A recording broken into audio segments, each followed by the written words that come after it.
At this point, I don't get what Joey's plan is for this company.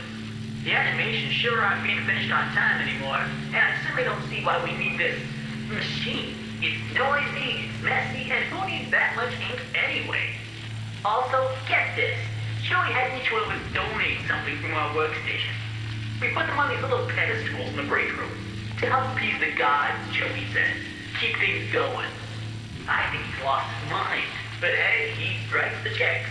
But I tell you what, if one more of these pipes burst, I'm out of here.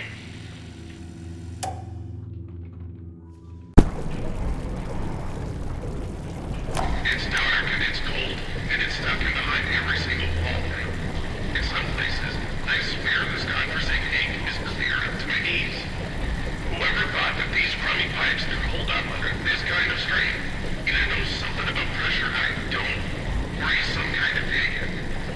But the real worst part about all this are the noises the system makes, like a dying dog in its last legs.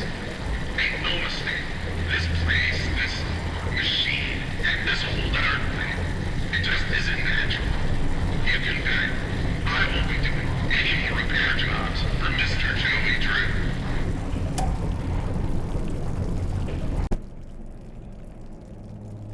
He appears from the shadows to rain his sweet blessings upon me. The figure of ink that shines in the darkness. I see you, my savior. I pray you hear me. Those old songs, yes, I still sing them. For I know you are coming to save me, and I will be swept into your final loving embrace. But love requires sacrifice. Can I get an amen? I said, can I get an amen?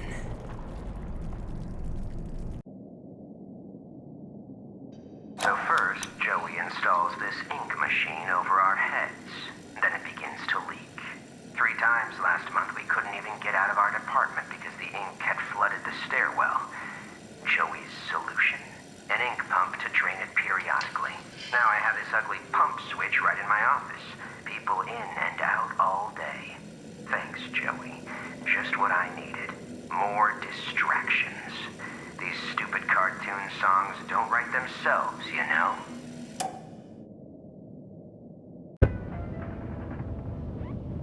Every day the same strange thing happens. I'll be up here in my booth, the band will be swinging, and suddenly Sammy Lawrence just comes marching in and shuts the whole thing down. Tells us all to wait in the hall. Then I hear him. He starts up my projector and he dashes from the projection booth and down to the recording studio like the little devil himself was chasing behind. A few seconds later, projector turns on. But Sammy, oh no, he don't come out for a long time. This man is weird, crazy weird. I've got half a mind to talk to Mr. Drew about all this, I really do. But then again, I have to admit, Mr. Drew's got his own peculiarities.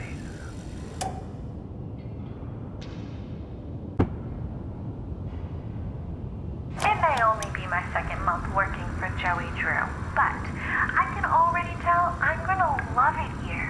People really seem to enjoy my Alice Angel voice. Sammy says she may be as popular as Bendy someday.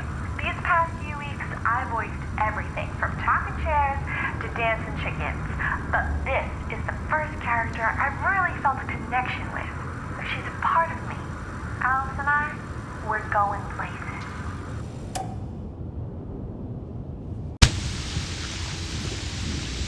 So I was going to get my dustpan from the hall closet the other day, and guess what? I can't find my stupid key. It's like they disappeared into thin air or something.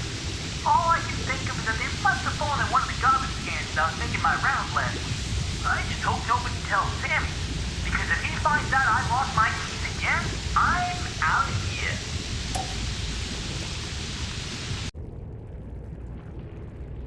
Every artistic person needs a sanctuary. Joey Drew has his, and I've got mine. To enter, you need only know my favorite song. The bass fiddle sings with deep articulation. The banjo playfully clucks. The drum thunders in triumph. The violin shudders with a piercing voice.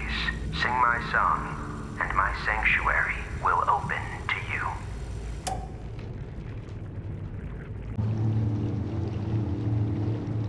I love the quiet, and that's hard to come by in these busy times. And yeah, sure, it may stink to high heaven down here, but it's just perfect for an old lyricist like me. Sammy's songs always got some bounce, but if I didn't get away once in a while, they'd never have any words to go with them. So I'll keep my mind to singing and my nose closed.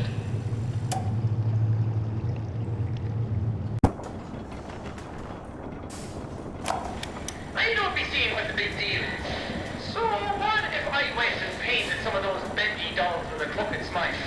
That's sure no reason for Mr. Drew to be flying off the handle at me. And if he really wants to be so helpful, he can be telling me what I'm to be doing with this warehouse I got full of that angel whatchamacallit. And a scrap of that mess myself. I'd probably have to melt it all down to be rid of it all.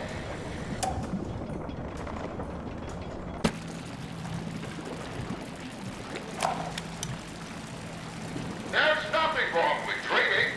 Wishing for the impossible is just human nature. That's how I got started. Just a fizzle and a dream. We all want everything, without even having to lift a finger. They say you just have to believe. Belief can make you succeed. Belief can make you rich. Belief can make you powerful. Why, with enough belief, you can even cheat death itself. Now that is a beautiful and positively silly thought.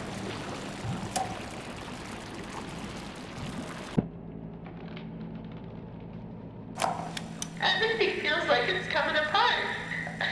When I walked into the recording booth today, Sammy was there with that Allison. Apparently, I didn't get the memo. Alice Angel will now be voiced by Miss Allison Pendle. Part of me died when he said that. There's gotta be a way to fix this.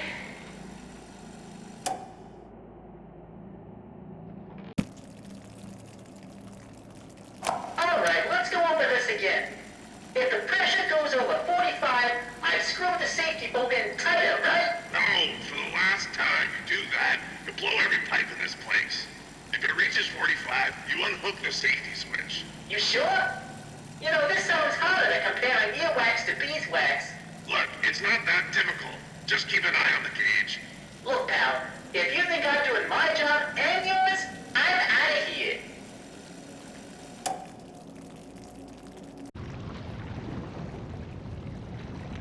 Who would have thought? Me having lunch with Joey Drew. Apparently times are tougher than I thought. For a moment there, I thought I'd be stuck with the check. But I gotta say, he wasn't at all what I expected. Quite the charmer. He even called me Alice. I liked it.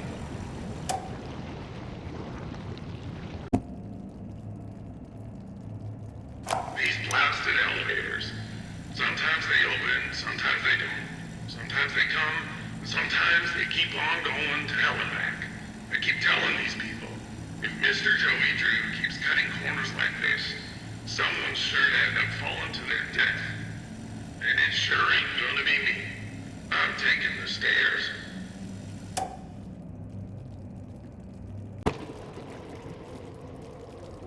I don't get it. Everyone's walking around here like Grandma just died. Nothing but angry faces everywhere. These people gotta lighten up. I mean, hello, you make cartoons. Your job is to make people laugh. I'm telling you, if these people don't start cracking a smile every now and then, I'm out of here.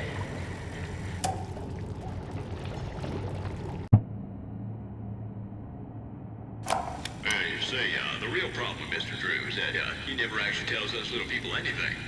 Oh, sure. According to him, there's always big stuff coming. Adventure and fame and the like. But I'm the guy, see, who has to make sure our budgets don't go all out of whack just because genius upstairs went out and got himself another idea. Speaking of which, this is top secret. Apparently Mr. Drew has another large project in mind now. And it ain't gonna be cheap.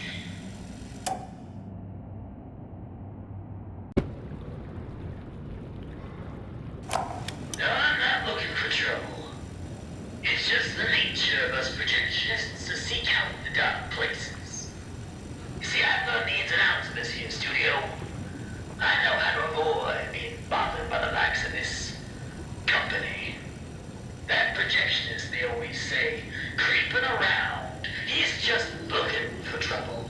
Whether trouble or not, I sees everything. They don't even know when I'm watching. Even when I'm right behind them.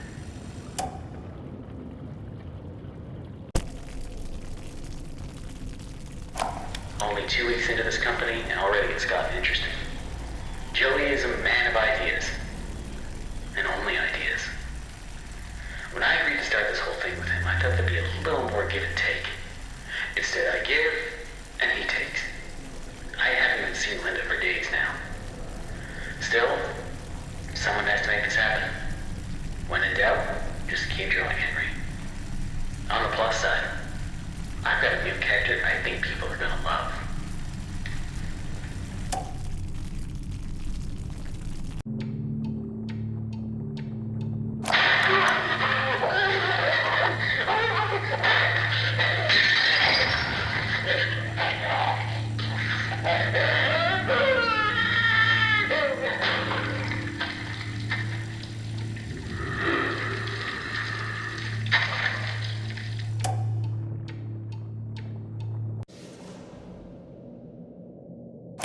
They told me I was perfect for the role.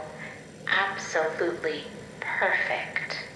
Now Joey's going around saying things behind closed doors. I can always tell. Now he wants to meet again tomorrow.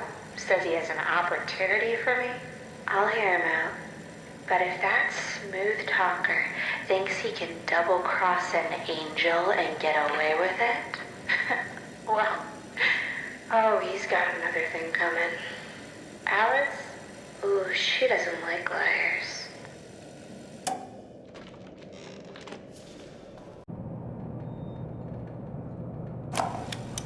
For 40 years, I've built attractions that stagger the imagination. Colossal wonders, such as the world has never seen. I have earned my legacy with sweat. Right in front of everyone. High-level investors, Wall Street tycoons. The ever-tactless Joey Drew introduces me, the great Bertrum Piedmont, as Bertie, like I was his child. You may be paying me, Mr. Drew, but you don't own me. I'll build you a park, bigger than anything you could ever possibly conceive. But before you go taking any bows, Mr. Drew, know that this grand achievement will belong to me, and to me alone.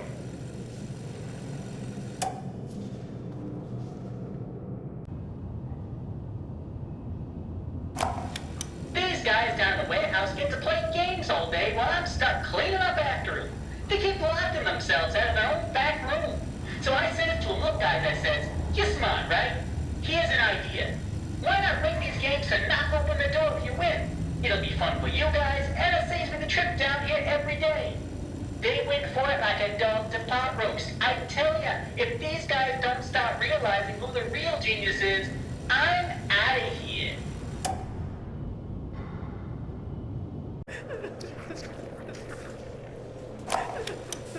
The only thing that works around here is my ulcer. Half these people don't know a wrench from a dang steamroller. Bunch of morons is what they are. Spend their day in the warehouse arguing over who's supposed to be doing what or playing them silly games. Still, I'm not complaining. I get most of my time to myself. It suits me just fine. Only thing that bothers me is that mechanical demon in the corner. Bertrum's been working on it for a month now. Says it'll walk someday, maybe dance. All it does now is give me the creeps. I swear, when my back's turned, that thing's moving.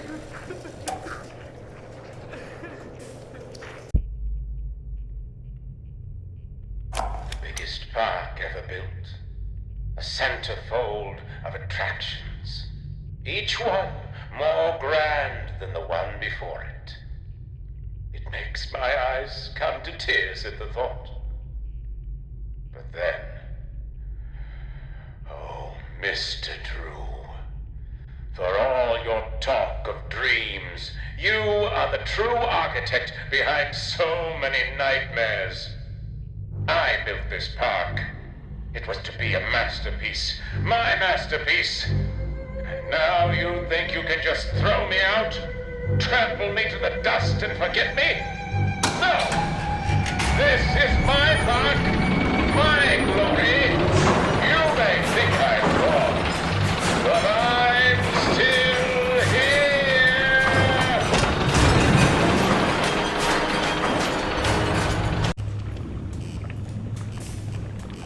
I believe there's something special in all of us. With true inner strength, you can conquer even your biggest challenges. You just have to believe in yourself and remain honest, motivated, and above all, who you really are. Okay, let's stop right there. I can only do so many takes of this trash a day. And tell the guys in writing I want more use of the word dreaming in every message. Keep railing on that, get it? Dreaming, dreaming, dreaming. People just eat up that kind of slop. What? Still on? Well, turn it off, damn it!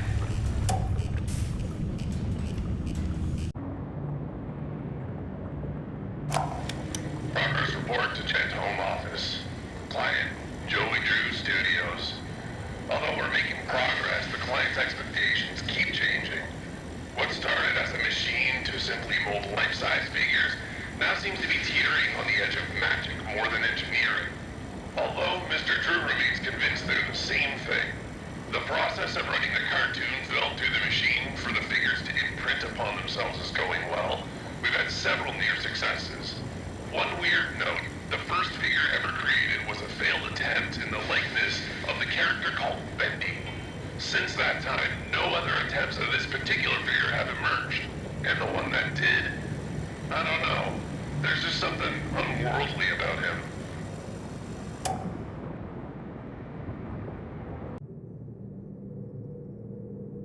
A small memo to all administration offices. Rumors have begun to fly that we simply can't tolerate any longer. The idea that the company is in some form of financial difficulty is untrue, and the slanders lie against us. It's also been known to me that some backroom incompetents are not trusting in my leadership. As a leader, I'm always steering the boat, guiding our destiny, looking at the big picture. No need for you people to worry about such complicated things. Just do whatever it is you do and trust your leader, which is me.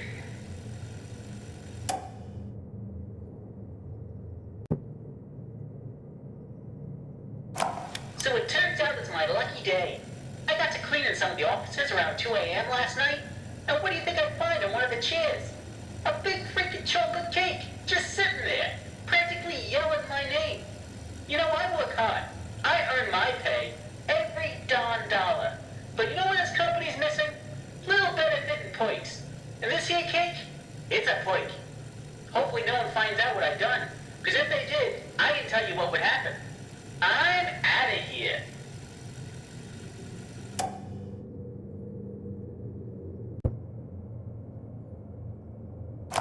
Listen, Tommy, I know you boys over at Gent are doing your best, but I'm paying for living attractions, not weird abominations.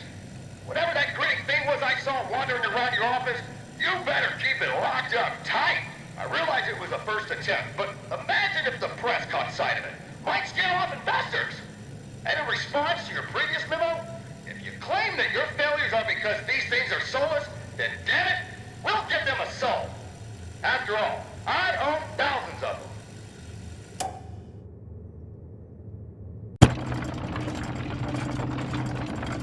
I know how much this part means to you, Susie. Alice means a lot to me, too. Gosh, all of my characters do. In fact, I'll let you in on a little secret. I, too, really believe my characters are more than just drawings. They're alive. They're part of us. And I want people to know them as well as I do. I want people to be able to shake their hand, spend an afternoon with them, love them. Susie, I'll be straight. I'm putting together a small project, a little ceremony. Words, will come true. And I want you to be a part of it. I want you to bring Alice to life once again. What do you say?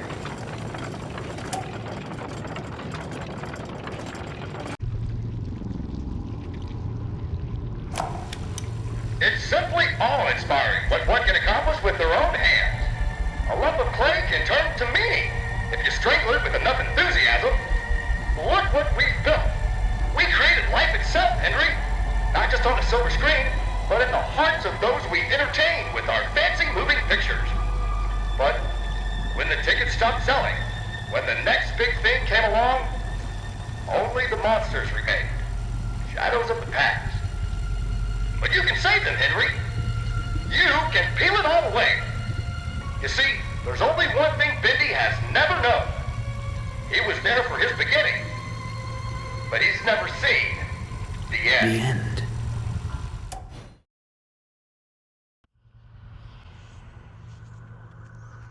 I just received the call. Joey Drew is dead. What a quiet end to an extraordinary life. Last I heard, he was staying in some cramped apartment downtown. You could practically hear the rats through the telephone when he called me last April.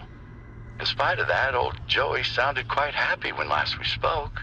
More like the excited, hopeful young man I knew once upon a time. Well, farewell, my friend. What will become of your creations now? Double quota, that Mr. Flynn says. Double. I haven't even pulled a full day's work in that old toy assembly line in some 4 years. And I don't intend on starting now. I got my corner, my little sipping canteen, and I do just fine. Double quota. I ain't even done half in months. Oh, but they won't fire me, no sir. Place is big. No one knows what everyone else is doing. So I'll turn up my radio, you put up my feet, cut the holes in my socks. 5 o'clock comes easy around here. Buddy. Yeah, so those Gent Corporation boys are kind of strange. Every time I come back to work, they put in even more of their pointless gadgets. Last week, they built some kind of, I don't know, electrical towers over near Animation Alley. This week, they added security codes for opening doors. Jeez, what kind of work do they think we do here anyways? Last I checked, we make toys and silly cartoons. This ain't Fort Knox, you know what I mean? Now, it's my job to look over these shipping invoices and remember a bunch of random numbers? Yeah, no freaking thank you. I'm just gonna record the door code here so I don't forget it. Alright. The code is 451. 451. And if Mr. Drew or Mr. Gray asks, you didn't hear it from me, okay? It seems that Archgate Studios, in all its misplaced admiration, was so eager to absorb the life's work of that crooked charlatan Joey Drew, they didn't fully realize what they had acquired. Call it fate that I just happened to be there on the loading dock that morning. When the delivery boys dropped one of the crates, it smashed open, and inside there was something truly special. A mass of yellow steel and beautiful rivets. Some kind of machine. No one knew what it was, so the fools put it on display for all to see. But I could tell that this crude device held secrets. Secrets that could be mine. Well, Shawn, you finally did it. You went and told the boss exactly what's up. It's time to move on, I said to him. This toy man's ready for a new adventure. I have to admit, he took it far better than I expected. Probably because a lot of other people be ditching this month as well. But I don't pay no mind to Mr. Drew. I ain't leaving because of that old windbag. No, I've seen far worse in my day, that's for sure. I'm hitting the road because it's time for Shawn Flynn to see some open sky. Find myself a little cabin upstate, somewhere the family and I can start anew. But before I go, I've made one last toy. A little parting present for the factory lads. Let's see how long it takes them to find it. I'm ready for something different in my career. I've built steel companies from the ground up, dabbled in petroleum, even tried political office once. That Nathan Arch, they used to say. He's got the magic touch. But I'm hungry for a bit of fun, I think. Something both the masses and I can enjoy. My son suggested movies. Open a studio. Now, I love a good film as much as anyone, but the magic of animation, now there's something special. My old friend Joey knew the thrills of bringing characters to life. Rest his soul. Maybe with a bit of elbow grease and a small cash investment, I can resurrect the past. At the end of every crumbling empire, you gotta hide the treasures. Mr. Cohen brought me in to catalog and secure some of Joey Drew's more special assets in places no one will ever find them. Sure, that sounds completely legal, right? Anyway, I'll be leaving some clues around so we can find them later. Just remember, this nonsense wasn't my idea. So, here's my first little hint. I finally found a use for those silly motivational posters here in the atrium offices. They're sure to make quite an impact. Oh God, I can't believe I just said that. Well, we hit rock bottom. No doubt about it. And by all accounts, I don't even know how this studio's still going at all. Like, if you follow the money, you just hit a big old brick wall. Well, let me tell you, blank ledgers, spare cash, weird amounts that plain just don't add up. There's still income finding its way into the books, but I can only tell you for the life of me, I can't figure out where it's all coming from. Though the obvious answer here is a gent's privately pouring in some funds. And truth be told, they really creep me out. Especially that Mr. Gray. He doesn't seem to be motivated by money, and he sure as heck ain't telling us what he's really after. Just can't trust someone like that.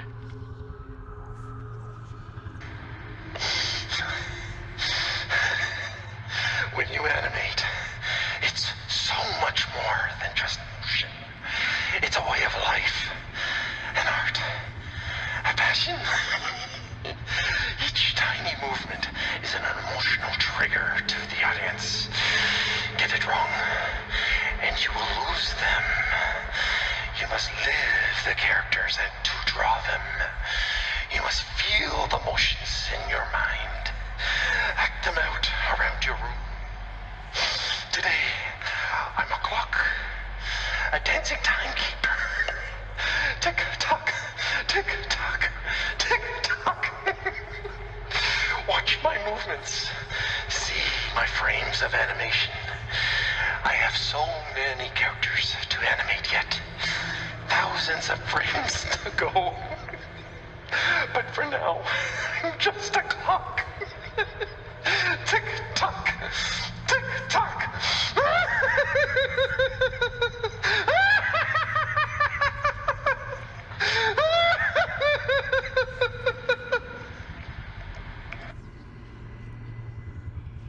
This has been the best week of my life. For once, we don't have Mr. Drew hanging over our shoulders. He ain't even stopped by at all. I'm turning out so many frames of animation, I can't even keep up with myself. Now, the only thing bothering me is that freak 2 desks over. Reese and I are real weirdo.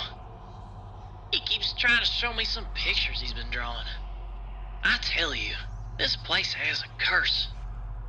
It's not one thing stopping you from getting things done. It's another.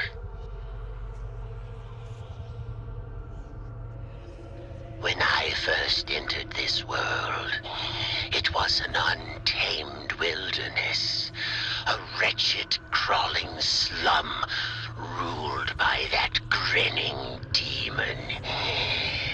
From chaos I brought order. From order I brought peace. Once you cut the head from the snake bleeds out quietly onto the ground. Now, the only question that remains is, what if the head grows back? Good things always come in threes, they say. Bendy, Alice, and Boris. It just works. So when I showed my coworkers my design for a new fourth member of the Butcher Gang, you could almost hear the disgust at the lunch table. A ghost girl, they said? No one's gonna get it. They just laughed at my drawings, crumpled them up like trash. But I'll get Mr. Drew on my side. He'll understand. He's got to. Carly will join the Butcher Gang, and she'll be beloved by all. One way or another, I'll bring Carly to life. The papers are signed, the animation staff is hired, Archgate Pictures is open for business. As of 9 o'clock this morning, Bendy and all his little cartoon friends now belong to me. I'll admit it's strange owning a dear friend's legacy, but I think Joey would be content knowing it's safely in my hands. You just gotta believe, he used to say. He was such a showman. Well, I believe, Joey. I wholeheartedly believe. Something funny's going on around here. Call me suspicious if you wanna, but I know the signs of weirdness when I see them. Don't get me wrong, we've always had visitors around the studio, but lately, we're just getting one kind of visitor in particular. Gent Corporation employees. Tons of them. They're working in the hallways, ripping up the floors, taking the best toilets. You can't even get near the Little Devil Lounge these days. It's starting to feel less like an animation studio around here, and more like some crazy scientist's laboratory. It's just plain weirdness.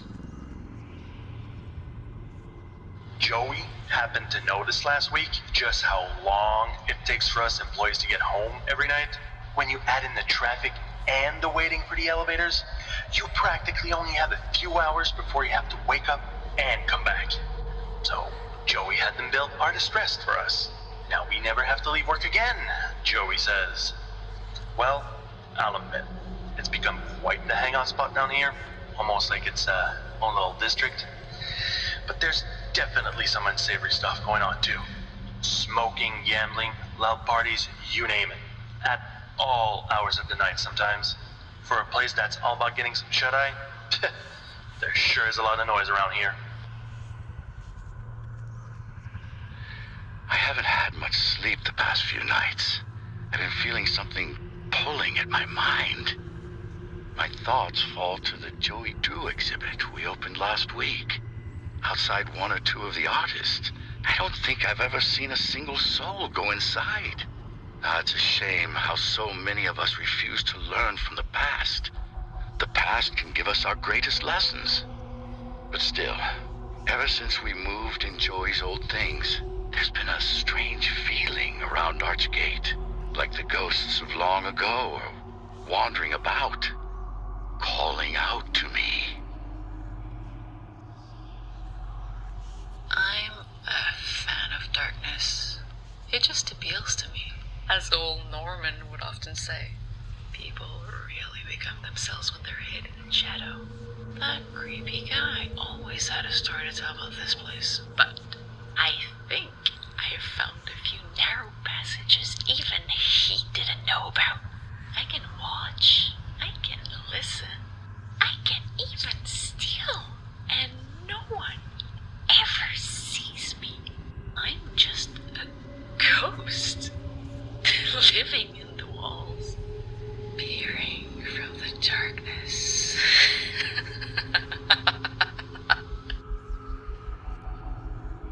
You gotta follow your inspirations when you're a musician. Stick to what you know works. But when they built the new studio buildings, they all but filled in my office down in the old sewers. Turns out, I've gotten so accustomed to working in those disgusting conditions that now if my office doesn't stink, The lyrics I write do.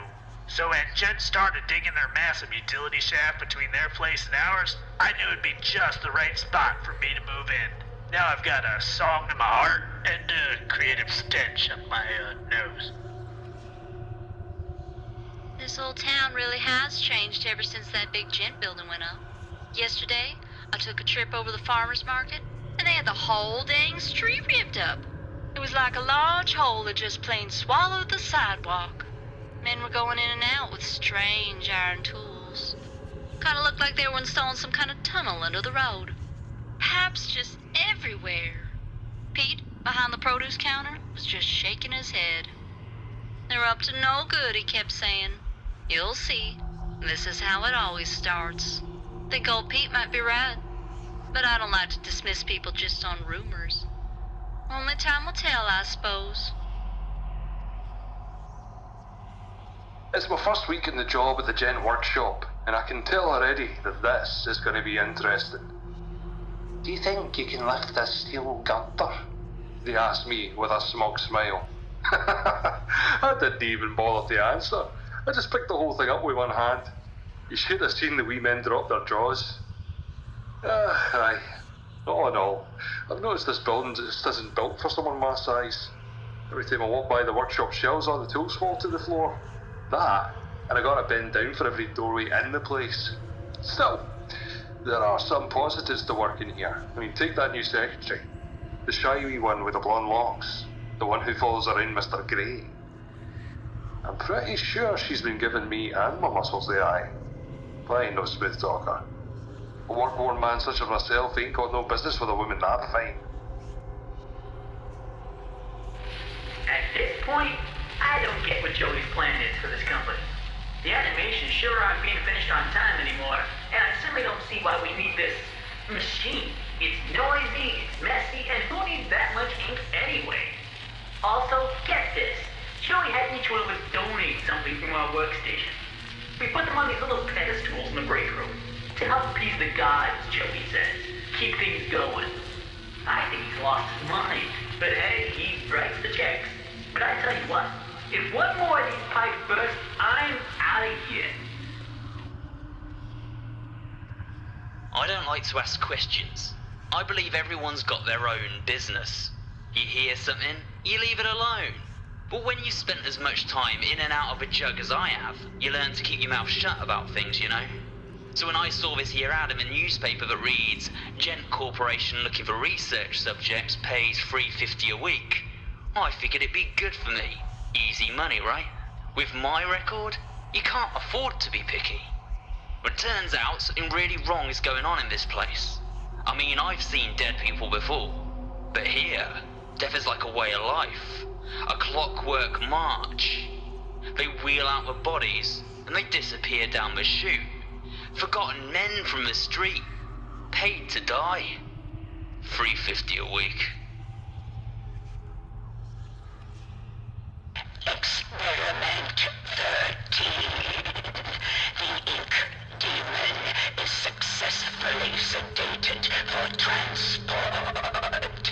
Laboratory 9 is prepared for arrival at the receiving bay. Be advised that sedation will not last long. Termination must commence immediately upon reception.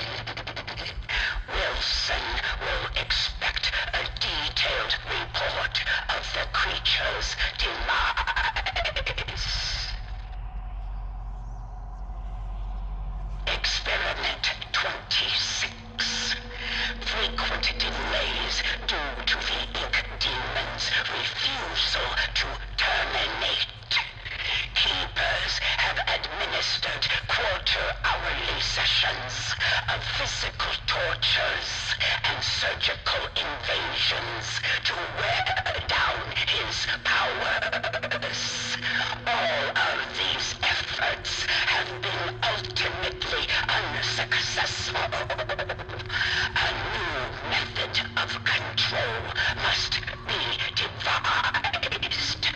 Termination impossible.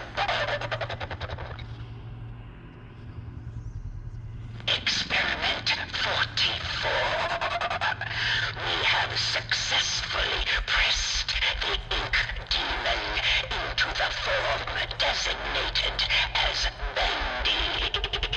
He is smaller in size and harmless in this more timid state. His powers are also greatly reduced. Using links of steel wire to cut into the side of his body, he now registers emotional responses. There were tears of ink documented, screams of pain. It was delightful to see such progress. The ink demon will remain in this small form indefinitely.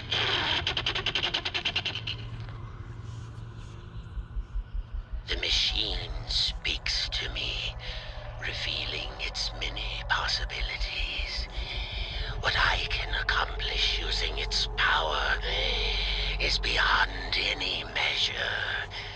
Life and death can become a thing of the past. Poverty and hunger, a distant memory. I can remake the world anew. But does the world deserve such a gift? For now, I have bigger matters at hand. A man in a black coat came asking at the front desk about the machine. Said he was from the Gent Corporation. Fortunately, the receptionist knew nothing, and he left quietly. Later, I found his name on the sign-in form. Mr. Alan Gray. It's been years, and my face is still a mystery to my co-workers. They don't know me. They avoid me, as if I carried some infectious disease. At first, this was an insult, but now it is a gift. With the right costume, I can play the part of anyone. I can go completely unnoticed, hidden amongst the shadowed walls, as a clerk, an artist, a producer, or even a lowly janitor. I decided to go for a walk this morning.